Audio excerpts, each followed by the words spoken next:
Welcome back. ನಾಗಮಂಗಲದಲ್ಲಿ ಆದ ಗಲಭೆ ವಿಚಾರಕ್ಕೆ ಸಂಬಂಧಪಟ್ಟಂತೆ ಶಾಸಕ ಬಾಲಕೃಷ್ಣ ಅವರು ಅದೊಂದು ಸಣ್ಣ ಗಲಾಟೆ ಅಂತಲೇ ಕುಮಾರಸ್ವಾಮಿ ಅವರ ವಿರುದ್ಧ ದೊಡ್ಡ ಮಾತಿನ ಯುದ್ಧವನ್ನೇ ಪ್ರಾರಂಭ ಮಾಡಿಬಿಟ್ಟಿದ್ದಾರೆ. ರಾಜಕೀಯ ರಗಳೆಗೆ ಕಾರಣವಾಗಿರುವ ಬಾಲಕೃಷ್ಣ ಅವರ ಮಾತಿನ ಪ್ರಹಾರದ ವರದಿ ನಿಮ್ಮ ಮುಂದೆ.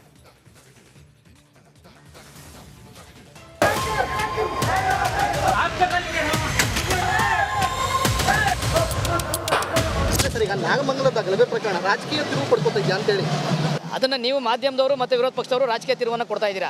ನಾವೇನು ಆ ಭಾವನೆಯನ್ನು ಇಟ್ಕೊಂಡಿಲ್ಲ. ಸಣ್ಣ ಪುಟ್ಟ ಗಲಾಟೆಗಳು ಎಲ್ಲ ಕಡೆ ಆಗ್ತವೆ, ಅದರಂತೆ ಅಲ್ಲೂ ಆಗಿದೆ. ತಪ್ಪಿದಸ್ತರ ಮೇಲೆ ಕ್ರಮ ಆಗ್ತದೆ.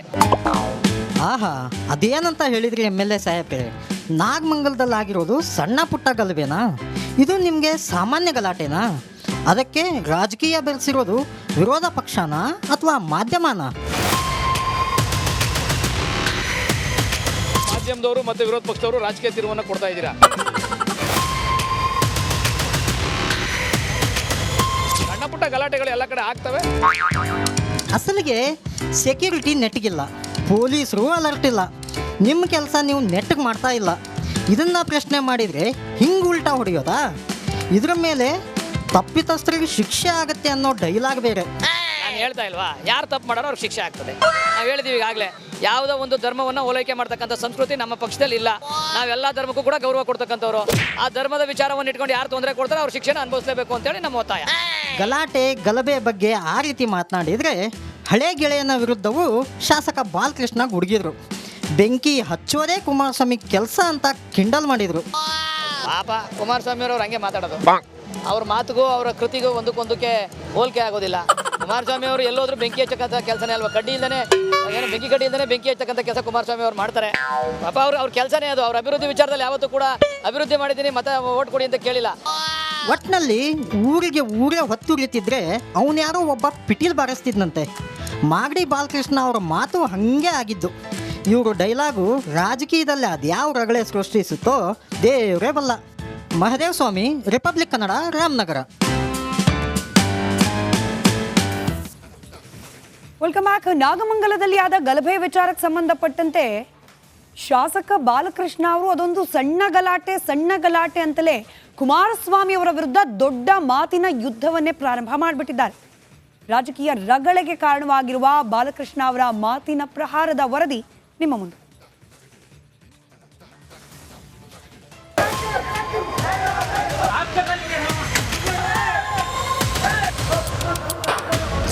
ನಾಗಮಂಗಲದ ಗಲಭೆ ಪ್ರಕರಣ ರಾಜಕೀಯ ತಿರುವು ಪಡ್ಕೊತಾ ಇದೆಯಾ ಅಂತ ಹೇಳಿ ಅದನ್ನ ನೀವು ಮಾಧ್ಯಮದವರು ಮತ್ತೆ ವಿರೋಧ ಪಕ್ಷದವರು ರಾಜಕೀಯ ತಿರುವನ್ನು ಕೊಡ್ತಾ ಇದ್ದೀರಾ. ನಾವೇನು ಆ ಭಾವನೆಯನ್ನು ಇಟ್ಕೊಂಡಿಲ್ಲ. ಸಣ್ಣ ಪುಟ್ಟ ಗಲಾಟೆಗಳು ಎಲ್ಲ ಕಡೆ ಆಗ್ತವೆ, ಅದರಂತೆ ಅಲ್ಲೂ ಆಗಿದೆ. ತಪ್ಪಿದಸ್ತರ ಮೇಲೆ ಕ್ರಮ ಆಗ್ತದೆ. ಆಹಾ, ಅದೇನಂತ ಹೇಳಿದ್ರಿ MLA ಸಾಹೇಬ್ರೆ? ನಾಗಮಂಗಲದಲ್ಲಿ ಆಗಿರೋದು ಸಣ್ಣ ಪುಟ್ಟ ಗಲಭೆನಾ? ಇದು ನಿಮಗೆ ಸಾಮಾನ್ಯ ಗಲಾಟೆನಾ? ಅದಕ್ಕೆ ರಾಜಕೀಯ ಬೆರೆಸಿರೋದು ವಿರೋಧ ಪಕ್ಷನಾ ಅಥವಾ ಮಾಧ್ಯಮನಾ? ಮಾಧ್ಯಮದವರು ಮತ್ತೆ ವಿರೋಧ ಪಕ್ಷದವರು ರಾಜಕೀಯ ತಿರುವನ್ನು ಕೊಡ್ತಾ ಇದ್ದೀರಾ. ಸಣ್ಣ ಪುಟ್ಟ ಗಲಾಟೆಗಳು ಎಲ್ಲ ಕಡೆ ಆಗ್ತವೆ. ಅಸಲಿಗೆ ಸೆಕ್ಯೂರಿಟಿ ನೆಟ್ಗಿಲ್ಲ, ಪೊಲೀಸರು ಅಲರ್ಟ್ ಇಲ್ಲ, ನಿಮ್ಮ ಕೆಲಸ ನೀವು ನೆಟ್ಗೆ ಮಾಡ್ತಾ ಇಲ್ಲ. ಇದನ್ನ ಪ್ರಶ್ನೆ ಮಾಡಿದರೆ ಹಿಂಗೆ ಉಲ್ಟಾ ಹೊಡೆಯೋದಾ? ಇದರ ಮೇಲೆ ತಪ್ಪಿತಸ್ಥರಿಗೆ ಶಿಕ್ಷೆ ಆಗತ್ತೆ ಅನ್ನೋ ಡೈಲಾಗ್ ಬೇರೆ. ನಾನು ಹೇಳ್ತಾ ಇಲ್ವಾ, ಯಾರು ತಪ್ಪು ಮಾಡೋರು ಅವ್ರಿಗೆ ಶಿಕ್ಷೆ ಆಗ್ತದೆ. ನಾವು ಹೇಳಿದೀವಿ ಈಗಾಗಲೇ, ಯಾವುದೋ ಒಂದು ಧರ್ಮವನ್ನು ಓಲೈಕೆ ಮಾಡ್ತಕ್ಕಂಥ ಸಂಸ್ಕೃತಿ ನಮ್ಮ ಪಕ್ಷದಲ್ಲಿ ಇಲ್ಲ. ನಾವೆಲ್ಲ ಧರ್ಮಕ್ಕೂ ಕೂಡ ಗೌರವ ಕೊಡ್ತಕ್ಕಂಥವ್ರು. ಆ ಧರ್ಮದ ವಿಚಾರವನ್ನು ಇಟ್ಕೊಂಡು ಯಾರು ತೊಂದರೆ ಕೊಡ್ತಾರೆ ಅವ್ರ ಶಿಕ್ಷೆನ ಅನುಭವಿಸಲೇಬೇಕು ಅಂತೇಳಿ ನಮ್ಮ ಒತ್ತಾಯ. ಗಲಾಟೆ ಗಲಭೆ ಬಗ್ಗೆ ಆ ರೀತಿ ಮಾತನಾಡಿದರೆ ಹಳೆ ಗೆಳೆಯನ ವಿರುದ್ಧವೂ ಶಾಸಕ ಬಾಲಕೃಷ್ಣ ಗುಡುಗಿದ್ರು. ಬೆಂಕಿ ಹಚ್ಚೋದೇ ಕುಮಾರಸ್ವಾಮಿ ಕೆಲಸ ಅಂತ ಕಿಂಡಲ್ ಮಾಡಿದ್ರು. ಪಾಪ ಕುಮಾರಸ್ವಾಮಿ ಅವ್ರು ಹಂಗೆ ಮಾತಾಡೋದು. ಅವ್ರ ಮಾತುಗೂ ಅವರ ಕೃತಿಗೂ ಒಂದಕ್ಕೊಂದಕ್ಕೆ ಹೋಲಿಕೆ ಆಗೋದಿಲ್ಲ. ಕುಮಾರಸ್ವಾಮಿ ಅವರು ಎಲ್ಲೋದ್ರೂ ಬೆಂಕಿ ಹಚ್ಚಕ್ಕಂಥ ಕೆಲಸನೇ ಅಲ್ವಾ? ಕಡ್ಡಿ ಇಲ್ಲದೇ ಏನು ಬೆಂಕಿ ಕಡ್ಡಿ ಇಲ್ಲದೇ ಬೆಂಕಿ ಹಚ್ಚಕ್ಕಂಥ ಕೆಲಸ ಕುಮಾರಸ್ವಾಮಿ ಅವ್ರು ಮಾಡ್ತಾರೆ. ಪಾಪ ಅವ್ರ ಕೆಲಸನೇ ಅದು. ಅವ್ರ ಅಭಿವೃದ್ಧಿ ವಿಚಾರದಲ್ಲಿ ಯಾವತ್ತೂ ಕೂಡ ಅಭಿವೃದ್ಧಿ ಮಾಡಿದ್ದೀನಿ ಮತ್ತೆ ಓಟ್ ಕೊಡಿ ಅಂತ ಕೇಳಿಲ್ಲ. ಒಟ್ಟಿನಲ್ಲಿ ಊರೇ ಹೊತ್ತುರಿತಿದ್ರೆ ಅವನ್ಯಾರೋ ಒಬ್ಬ ಪಿಟೀಲ್ ಬಾರಿಸ್ತಿದ್ನಂತೆ. ಮಾಗಡಿ ಬಾಲಕೃಷ್ಣ ಅವರ ಮಾತು ಹಾಗೆ ಆಗಿದ್ದು. ಇವರು ಡೈಲಾಗು ರಾಜಕೀಯದಲ್ಲಿ ಅದ್ಯಾವ ರಗಳೆ ಸೃಷ್ಟಿಸುತ್ತೋ ದೇವರೇ ಬಲ್ಲ. ಮಹದೇವ್ ಸ್ವಾಮಿ, ರಿಪಬ್ಲಿಕ್ ಕನ್ನಡ, ರಾಮನಗರ. ಇನ್ನು ಪೊಲಿಟಿಕಲ್ ಎಕ್ಸ್ಕ್ಲೂಸಿವ್ ಸುದ್ದಿಗಳ ಪೈಕಿ ಇವತ್ತು ಕಾಂಗ್ರೆಸ್ ಪಾಳ್ಯದಲ್ಲಿ ಒಂದು ಇಂಟ್ರೆಸ್ಟಿಂಗ್ ಬೆಳವಣಿಗೆ ಆಗಿದೆ. ಈ ಕಾಂಗ್ರೆಸ್ನಲ್ಲಿ ಇತ್ತೀಚೆಗೆ ನಾನೇ ಸಿಎಂ ಅನ್ನುವವರ ಸಂಖ್ಯೆ ಹೆಚ್ಚಾಗ್ತಾ ಇತ್ತು. ಇವತ್ತು ನಾನು ಸಿಎಂ ಅಂದವರೆಲ್ಲರೂ ಕೂಡ ಆಕ್ಚುಯಲ್ CM ಜೊತೆಯಲ್ಲಿ ಒಂದು ಮೀಟಿಂಗ್ ನಡೆಸಿದ್ದಾರೆ. ಈ ಮೂಡ ವಿಚಾರ ಆಚೆ ಬಂದ ನಂತರದಲ್ಲಿ ಕಾಂಗ್ರೆಸ್ನಲ್ಲಿ ನಾವು ಗಮನಿಸಿದ್ರೆ ಸೂಕ್ಷ್ಮವಾಗಿ ಮೂಡ ವಿಚಾರ ಕಾಂಗ್ರೆಸ್ನ ಕೆಲವರ ಪಾಲಿಗೆ ಮಿಠಾಯಿ ಆದಂತ ಆಗ್ಬಿಟ್ಟಿದೆ. ಸ್ವಪಕ್ಷದಲ್ಲೇ ಸಿದ್ದರಾಮಯ್ಯನವರು ಸಿಂಗಲ್ ಸಿಪಾಯಿ ಆದ್ರ ಅನ್ನೋ ರೀತಿಯ ಬೆಳವಣಿಗೆಗಳು. ನೀನು CM ನಾನು CM ಅಂತ ಹೇಳ್ತಿದ್ದವರೆಲ್ಲರೂ ಕೂಡ ಇವತ್ತು ಒಂದೇ ಸಭೆಯಲ್ಲಿ ಭಾಗಿಯಾಗಿದ್ರು. 4-5 ಮಂದಿ ಆಕಾಂಕ್ಷಿಗಳು, ಸತೀಶ್ ಜಾರಕಿಹೊಳಿ, MB ಪಾಟೀಲ್, ಹೇಳ್ತೀವಿ ಮುಂದೆ ಯಾರೆಲ್ಲ ಇದ್ರು ಮೀಟಿಂಗ್ನಲ್ಲಿ ಅಂತ ಹೇಳಿ. ಕಾಂಗ್ರೆಸ್ನಲ್ಲಿ ಅನುಮಾನಕ್ಕೆ ಕಾರಣವಾಗಿದೆ ಈ ನಾಯಕರ ಸಭೆ. ಮೇಲ್ನೋಟಕ್ಕೆ ಹೇಳಿದ್ದು ನಿಗಮ ಮಂಡಳಿ ಅಧ್ಯಕ್ಷರ ಆಯ್ಕೆ, ಅದರ ನೇಮಕ, ಆ ವಿಚಾರಕ್ಕೆ ನಡೀತಾ ಇರುವ ಸಭೆ ಅಂತೇಳಿ. ಆದರೆ ಕೇವಲ ಇದಿಷ್ಟು ಮಾತ್ರಕ್ಕೇನೆ ಈಗೆಲ್ಲರೂ ಒಟ್ಟಿಗೆ ಸೇರಿದ್ರ ಅನ್ನೋ ಅನುಮಾನ ಕೂಡ ಇದ್ದೇ ಇದೆ. ಕಾಂಗ್ರೆಸ್ ಪಾಳ್ಯದಲ್ಲಿ ಇವತ್ತಾದ ಈ ಬಿರುಸಿನ ಚಟುವಟಿಕೆಗಳು, ಹಾಗೆ ಯಾವ್ಯಾವ ಲೀಡರ್ಸ್ ಅದರೊಳಗೆ ಈ CM ರೇಸ್ನಲ್ಲಿ ಕಾಣಿಸ್ಕೊಂಡವರು, ಅವ್ರ ಪರವಾಗಿ ಮಾತನಾಡ್ತಿದ್ದವರು, ಅವರ ಸುತ್ತ ನಡೆದ ಬೆಳವಣಿಗೆಗಳು ಇವತ್ತು ಯಾವ ರೀತಿ ಇತ್ತು, ಕ್ವಿಕ್ ಆಗಿ ಅದನ್ನು ಗಮನಿಸ್ತಾ ಹೋಗೋಣ. ಮೊದಲ ಬಾರಿಗೆ CM ಆಕಾಂಕ್ಷಿಗಳ ಸಮಾಗಮ ಆಗಿದೆ. ಮುಖ್ಯಮಂತ್ರಿ ಕುರ್ಚಿ ಮೇಲೆ ಯಾರೆಲ್ಲ ಕಣ್ಣಿಟ್ಟಿದ್ರು ಆ ಎಲ್ಲ ನಾಯಕರು ಕೂಡ ಸಭೆಯಲ್ಲಿ ಭಾಗಿಯಾಗಿದ್ದಾರೆ. ನೇತೃತ್ವ ವಹಿಸಿದವರು ಯಾರು? ಆಕ್ಚುಯಲ್ CM ಅಂದರೆ ಈಗಿರೋ ಮುಖ್ಯಮಂತ್ರಿಗಳು ಸಿದ್ದರಾಮಯ್ಯನವರು.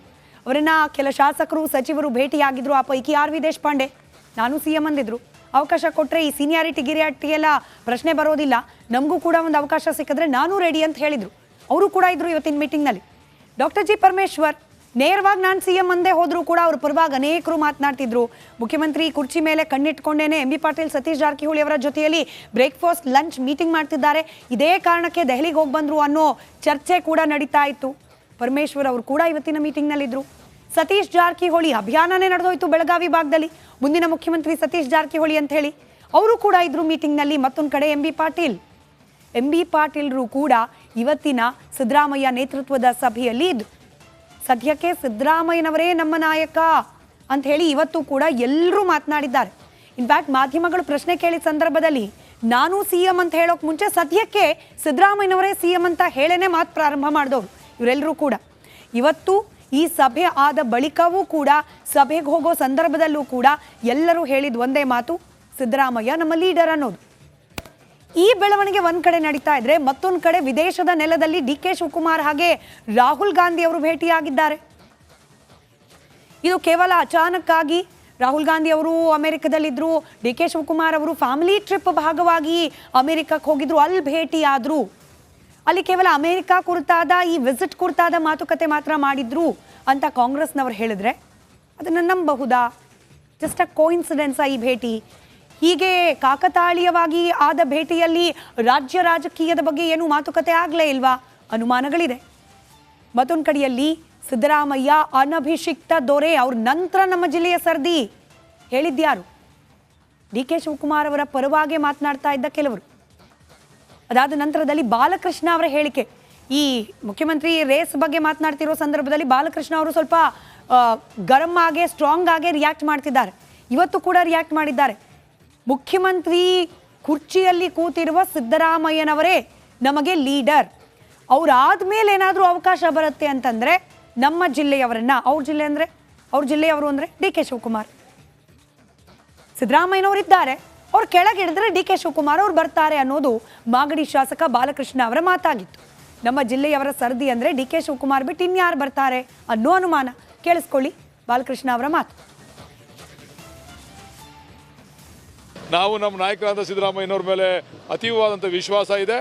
ಅವ್ರು ಇರೋವರೆಗೂ ಕೂಡ ಅವರೇ ಅನಭಿಷಿಕ್ತ ದೊರೆ, ಯಾರು ಕೂಡ ಮಾಡ್ಲಿಕ್ಕೆ ಸಾಧ್ಯ ಇಲ್ಲ. ಅವ್ರ ನಂತರ ನಮ್ಗಳ ಕ್ಲೈಮ್, ನಮ್ಮ ಜಿಲ್ಲೆಯವ್ರ ಕ್ಲೈಮ್. ನಾವು ನಮ್ಮ ನಾಯಕರಾದ ಸಿದ್ದರಾಮಯ್ಯನವ್ರ ಮೇಲೆ ಅತೀವವಾದಂಥ ವಿಶ್ವಾಸ ಇದೆ. ಅವ್ರು ಇರೋವರೆಗೂ ಕೂಡ ಅವರೇ ಅನಭಿಷಿಕ್ತ ದೊರೆ, ಯಾರು ಕೂಡ ಮಾಡ್ಲಿಕ್ಕೆ ಸಾಧ್ಯ ಇಲ್ಲ. ಅವ್ರ ನಂತರ ನಮ್ಗಳ ಕ್ಲೈಮ್, ನಮ್ಮ ಜಿಲ್ಲೆಯವ್ರ ಕ್ಲೈಮ್. ನಾವು ನಮ್ಮ ನಾಯಕರಾದ